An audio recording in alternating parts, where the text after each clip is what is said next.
a temperature of -71 degrees Celsius, a cold so profound it surpasses the desolate surface of Mars. In this remote corner of northeastern Russia, the cold is not merely a condition, it is the architect of existence. Here, refrigerators are used not to chill, but to keep food from freezing solid. For 8 months of the year, drivers leave their engines running 24 hours a day, 7 days a week. To turn one off is to surrender it to the ice, transforming it into a useless monument of frozen steel. Even the Earth itself holds its dead in perfect stasis, the buried refusing the natural cycle of decay. This is not a fiction of survival. This is daily life in Yakutia.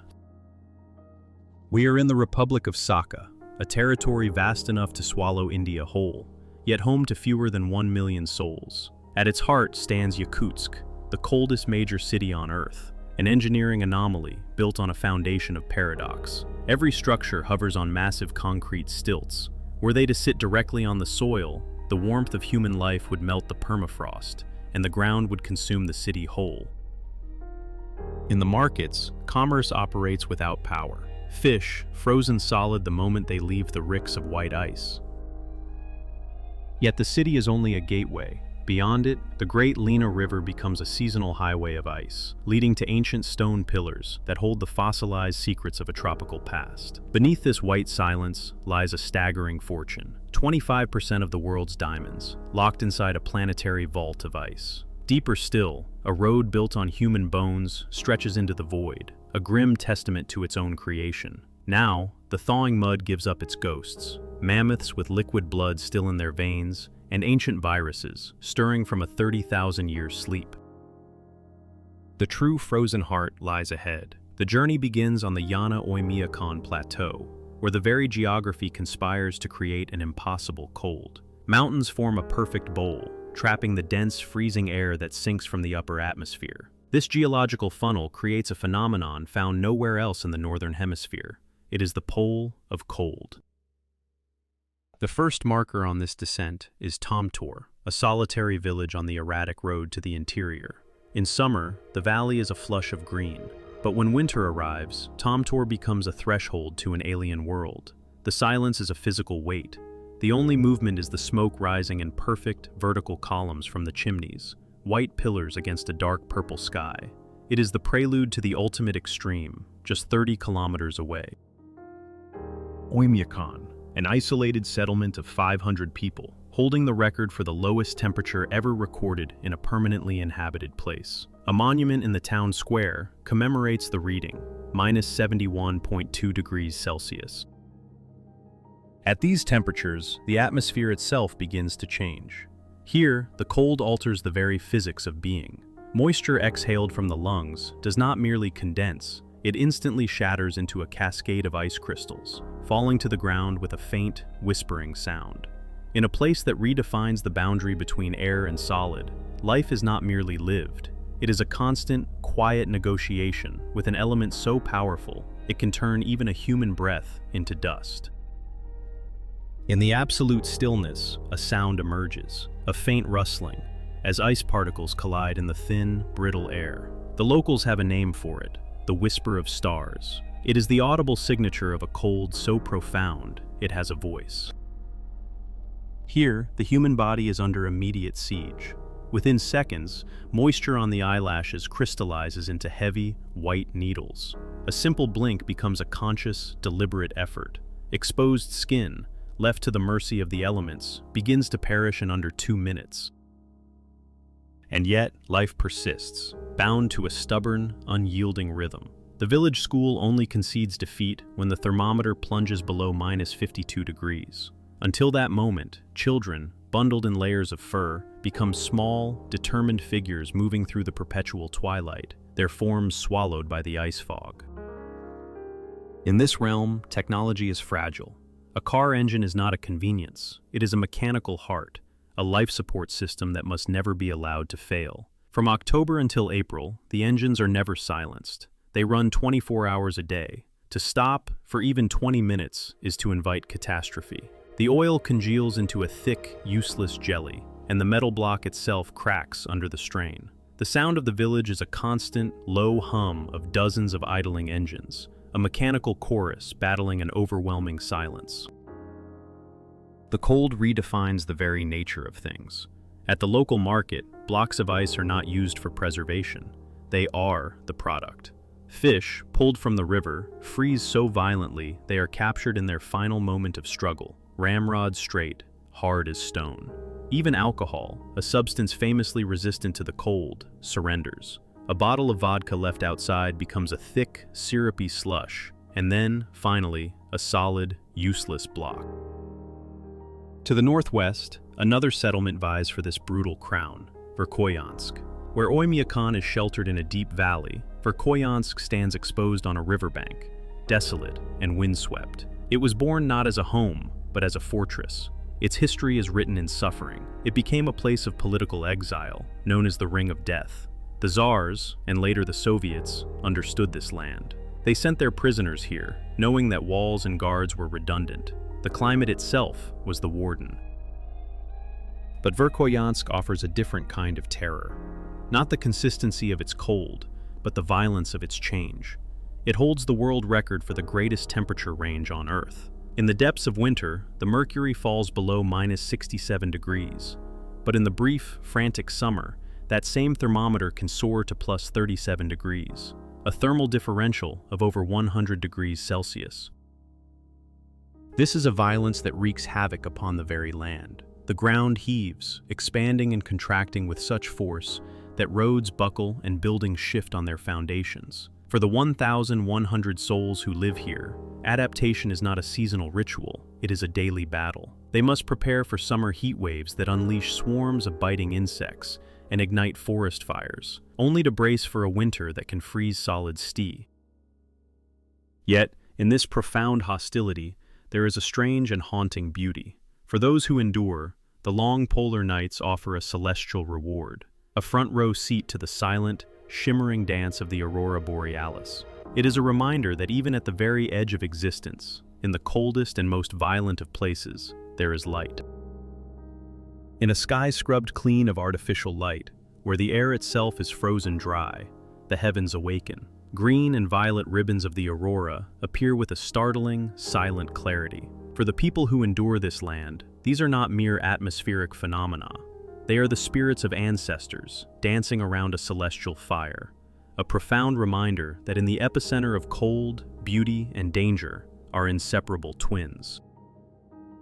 Returning from the isolated expanse, the horizon is suddenly, violently broken. A geological wall of imposing grandeur erupts from the earth. These are the Lena Pillars. Stretching for 40 kilometers along the riverbank, limestone spires rise vertically, some as high as 200 meters into the sky. From above, they resemble a Gothic fortress built by giants, a petrified forest standing eternal guard over the silent water. But this is more than stone. It is a library of time. Formed over 500 million years ago, during the Cambrian period, this entire region was once the floor of a warm, shallow sea. Within these pillars lie the fossilized remains of Earth's earliest, most alien life forms, now encased in rock that endures temperatures of -60 degrees. In the low winter sun, they glow with deep amber and ochre, a stark contrast against the blinding white snow and the blue ice of the frozen river. It is a landscape of absolute silence and vertical power, a place where the scale of geological time makes all of me.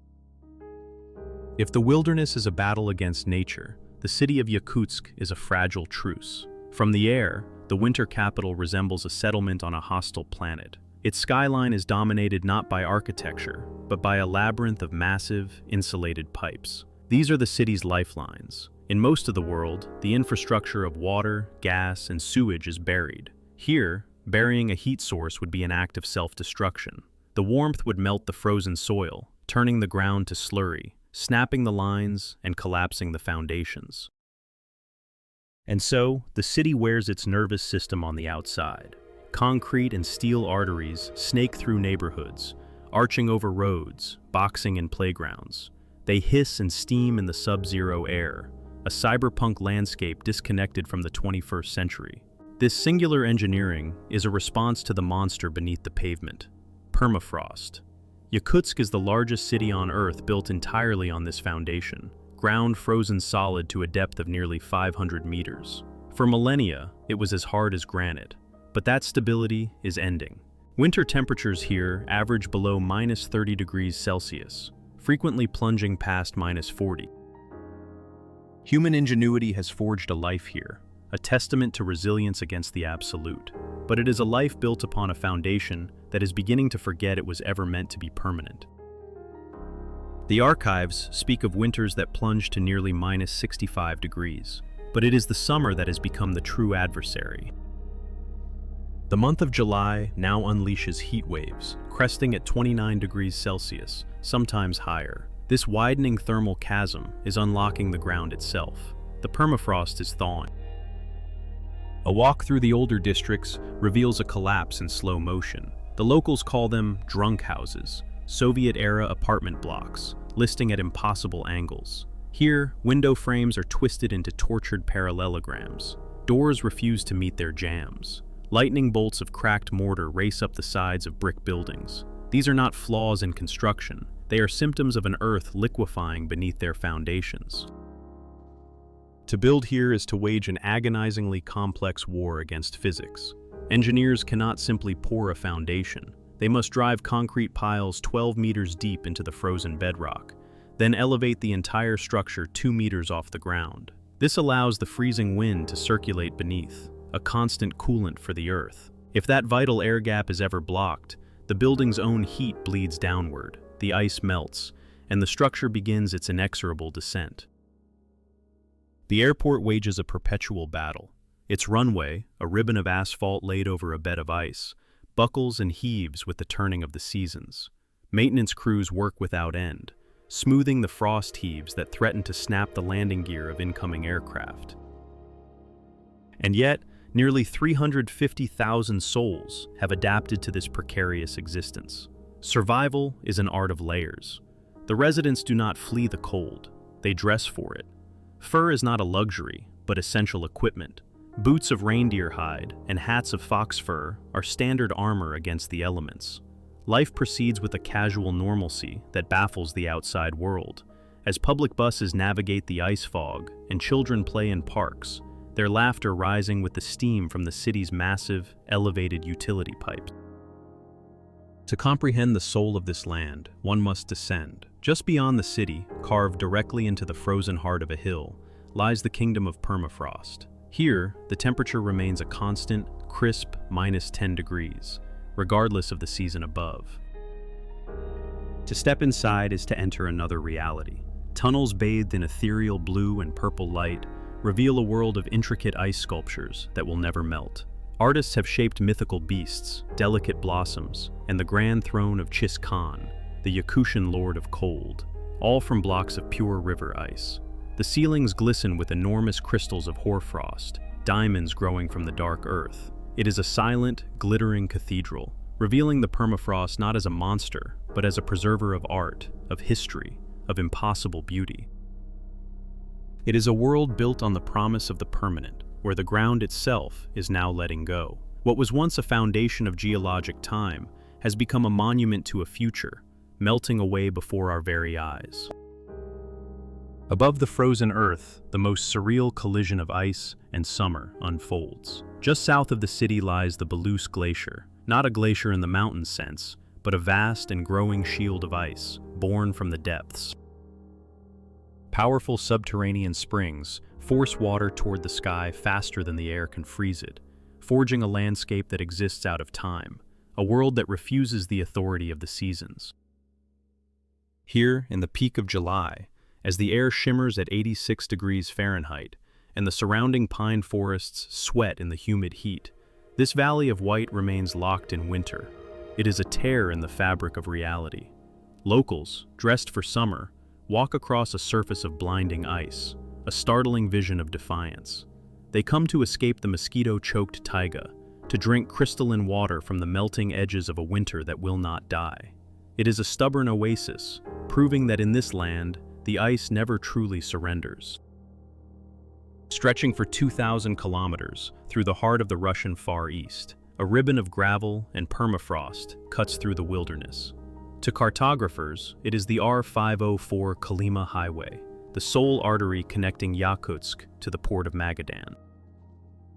To those who live and die by it, it is known only as the Road of Bones. The name is not a metaphor, it is a foundation. Carved from the unyielding forest by the hands of Gulag prisoners during the Stalinist era, its construction claimed tens of thousands of lives. They perished from starvation, from exhaustion, from a cold that shattered the soul.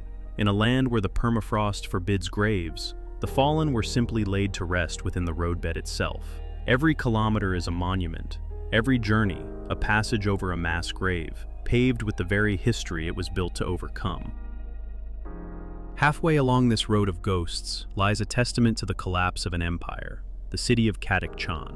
Once a thriving coal mining town of 10,000 souls, it is now a modern Pompeii, frozen not by ash, but by the cold calculus of economics.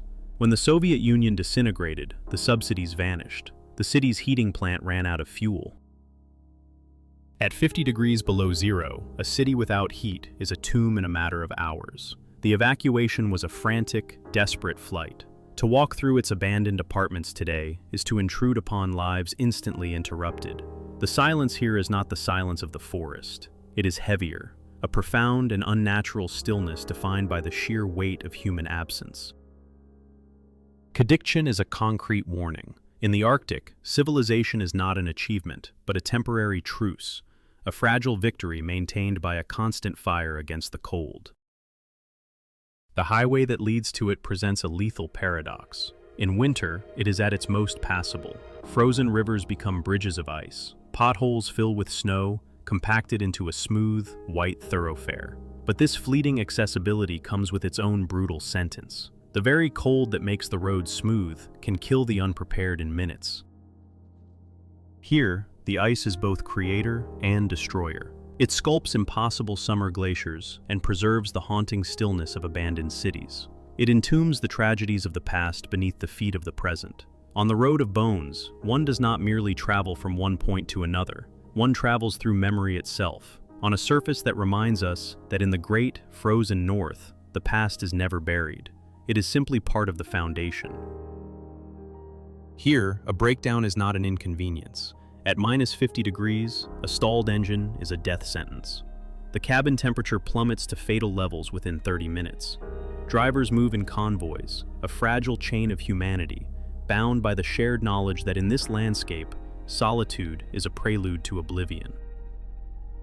Summer brings a different chaos. As the surface thaws, the road dissolves into a swamp of treacherous mud, a quagmire that swallows trucks to their axles.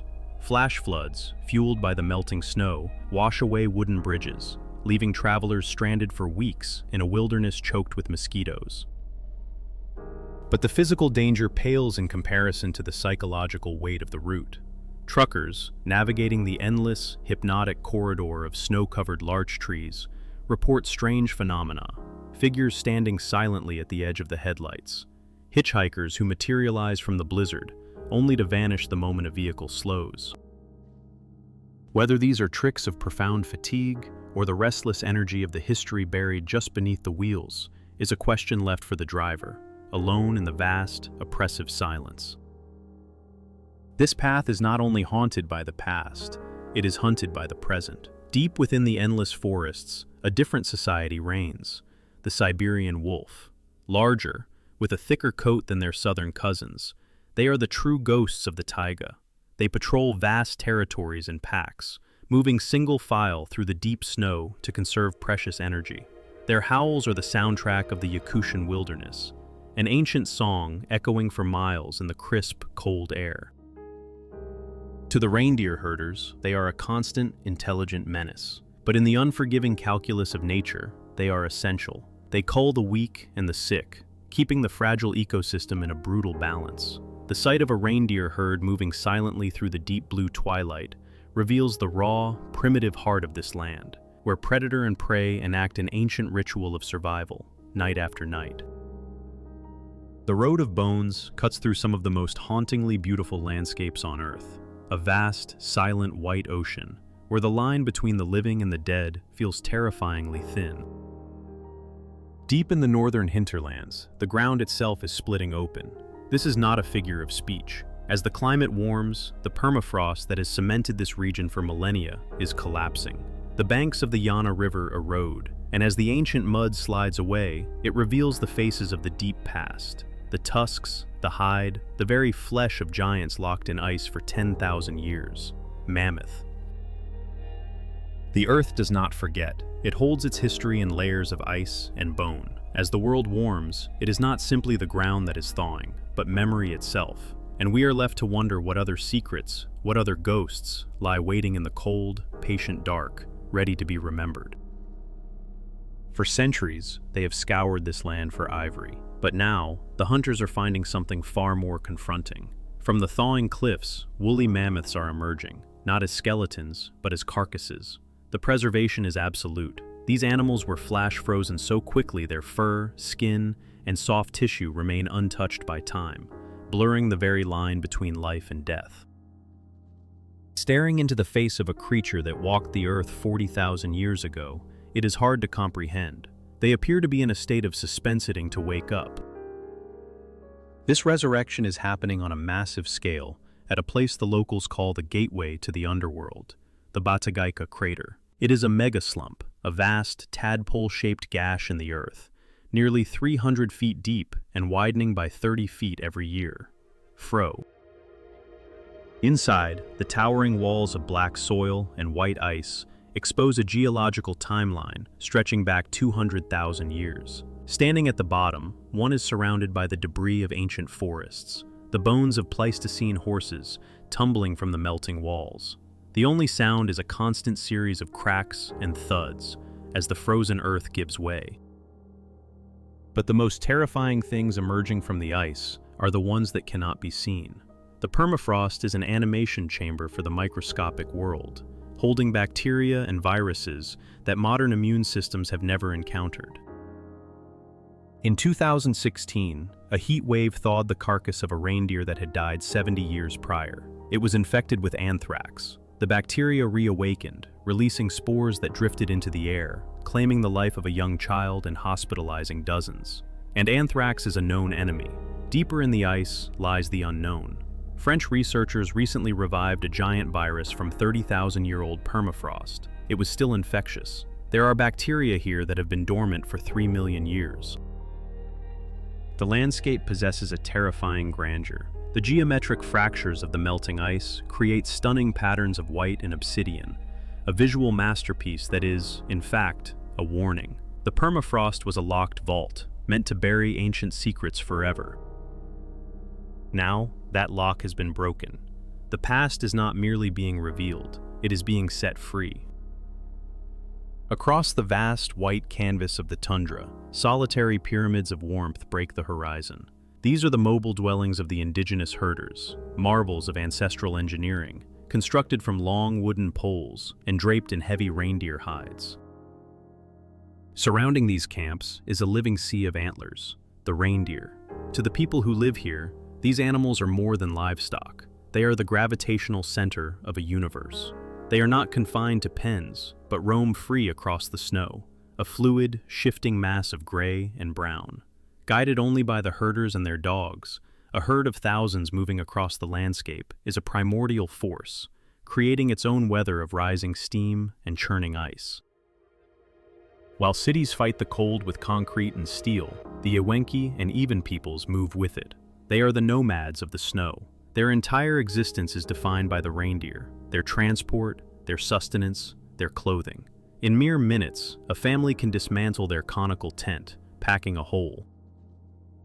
But sharing this unforgiving landscape is a creature that seems to defy biological logic, the Yakut horse. To the untrained eye, they are ponies, short and stocky, but these are the armored titans of the animal kingdom.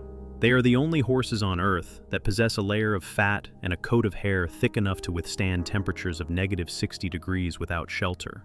They do not wait for a human hand to feed them. Instead, they wade through chest-deep snow, using powerful hooves to excavate frozen grass from beneath the ice. Where the Yakut horse survives through raw power, another inhabitant relies on cunning, the Arctic fox. A small, white specter ghosting along the edges of the reindeer herds, it is a consummate opportunist. Its compact body and short ears are perfectly designed to conserve heat. It is a master of stealth, its hearing so acute it can detect a lemming moving through feet of snow. Its signature head-first dive into the drifts is a sudden, violent punctuation in the silence, a reminder that in this land, agility often triumphs over size. To endure such an environment requires a spirit as resilient as the body. For the Saka people, the land is not empty, it is inhabited. Here, shamanism is not a relic of a forgotten past, but a living dialogue with the world. The steady beat of a drum mimics the very heartbeat of the earth.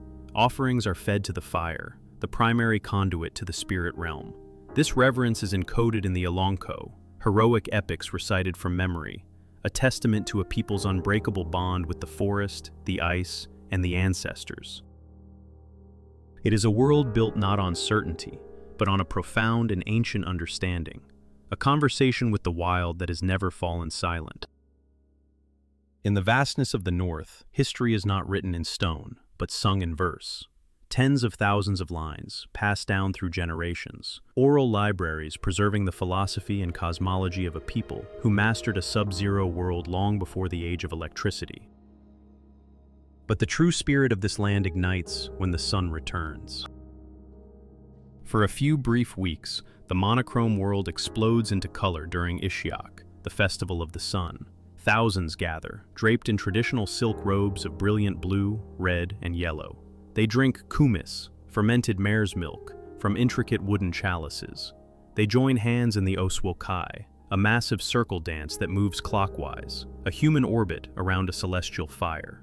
It is a hypnotic, rhythmic celebration of light. Watching the crowds move as one under the midnight sun, it becomes clear that survival here is not merely a matter of endurance. It is a fierce, unshakable pride in calling the hardest place on earth their home. Yet, in the western part of the Republic, another kind of human endeavor marks the landscape. Here lies a void so massive it creates its own weather patterns. The Murni Diamond Mine, an open pit 1.2 kilometers wide and 525 meters deep. From the air, it is a terrifying vortex, spiraling down into the center of the earth. Helicopters are forbidden to fly over it, for fear the downdrafts could suck them into the abyss. In this place, humanity has not adapted to the frozen land, but has violently gouged it out. Far to the north, a different kind of immensity unfolds, where the mighty Lena River finally surrenders to the Arctic Ocean. This is the Lena Delta, one of the largest on the planet, a 32,000 square kilometer mosaic of islands and twisting channels. It appears not as land, but as a fractal painting composed of water, moss, and sand. In the brief summer, this frozen silence erupts into life, becoming a global nursery for millions of migratory birds, traveling from as far as Africa to nest under the constant sun. It is a landscape of hypnotic, shifting beauty, for the permafrost here is softening. Currents constantly sculpt the coastline, carving new channels and erasing old islands. This is one of the few places on Earth where geography is not fixed in stone, but is a living, breathing, shape-shifting wilderness. And where the bird's journey ends, the domain of the true rulers of the Arctic begins. On the Bear Islands, the great hunters appear, a final testament to the raw power of this world. Here, in this land of ancient song and modern scars, of ephemeral life and enduring ice, one is left to wonder which will ultimately define this place, the circle of the dance or the spiral of the abyss.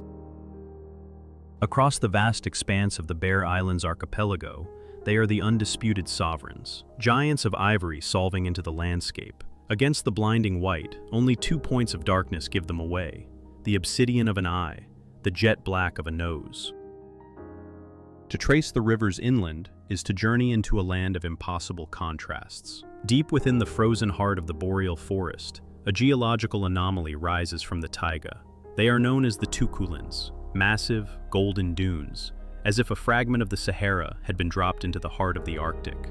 These arid waves of sand stand in stark defiance of the deep green forest and the endless white snow, a paradox of nature that defies all logic.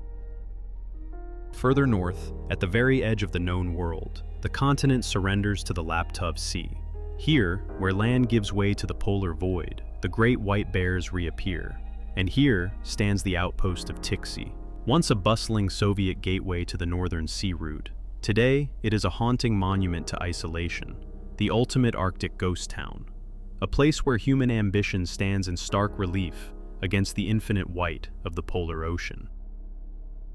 The landscape is a haunting tableau. Soviet-era apartment blocks, their pastel blues and pinks jed by the elements, battered by the purga, ferocious blizzards that scream off the ocean with the force of a hurricane. In the depths of winter, the drifts pile so high they consume the first floors of buildings entirely, forcing residents to carve tunnels just to reach the street. The shoreline tells its own story of time, frozen solid, a graveyard of rusted giants. The massive hulls of abandoned ships, trapped in the sea ice, list at impossible angles, their steel skeletons groaning under the immense pressure of the shifting pack. Under the eerie glow of the polar night, they appear as creatures from another world, stranded on an alien shore. And yet, Tiksi is not sleeping. It is waiting. As the Arctic ice recedes, this lonely outpost is reawakening, a strategic key to the future of the northern sea route. From the harbor, one can see the silhouettes of nuclear icebreakers, steel leviathans on the horizon, smashing their way through meters of frozen ocean. To stand here, bathed in the surreal, golden twilight of a midnight sun that refuses to set, is to feel the true, indomitable pulse of Yakutia.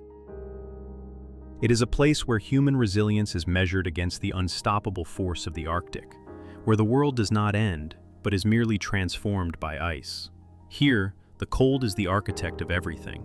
It is the sculptor of the land and the arbiter of life. And yet, beneath its unyielding grip, life endures. The rivers freeze, the forests fall silent, but the sun always returns. Out there, beyond the reach of the final road, where the glow of our world is just a rumor on the horizon, the land itself is composing a silent epic. Its narrative is not one of ink, but of wind-scoured stone, and the slow, patient turn of seasons. It is a chronicle written in the language of geology, of relentless pressure and gradual erosion, a story that unfolds quietly, indifferent to any audience. We are, at best, fleeting witnesses to a single sentence in a saga that began long before our own history was conceived, and one that will continue long after our own stories have faded back into the earth from which they came.